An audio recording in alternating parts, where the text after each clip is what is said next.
क्रोधी व्यक्ति का जीवन बदल देगी। गौतम बुद्ध की ये कथा।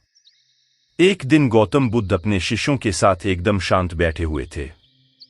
उन्हें इस प्रकार बैठे हुए देख शिष्य चिंतित हुए कि कहीं वह अस्वस्थ तो नहीं है।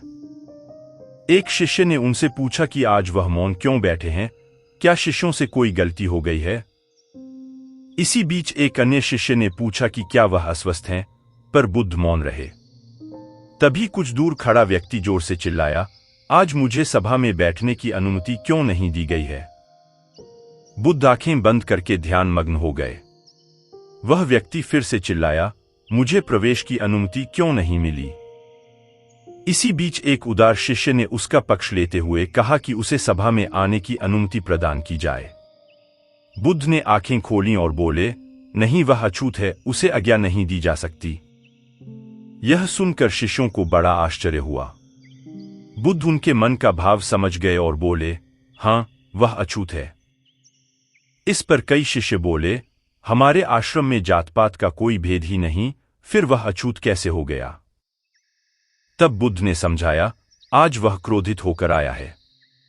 क्रोध से जीवन की एकाग्रता भंग होती है। क्रोधी व्यक्ति प्राय मानसिक हिंसा कर बैठता है, इसलिए जब तक वह क्रोध में रहता है तब तक अछूत होता है। इसलिए उसे कुछ समय एकांत में खड़े रहना चाहिए।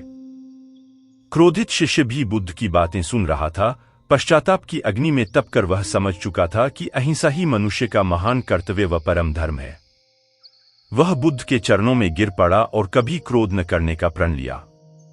शिक्षा आशय यह है कि क्रोध के कारण व्यक्ति अनर्थ कर बैठता है और पश्चाताप उसे बाद में होता है, जिसका कोई लाभ नहीं मिलता। इसलिए हमें क्रोध नहीं करना चाहिए। असल मायने में क्रोधित व्यक्ति अछूत हो जाता है और उसे अकेला छोड़ देना चाहिए। क्रोध करने से तन, मन और धन तीनों की हानि होती है।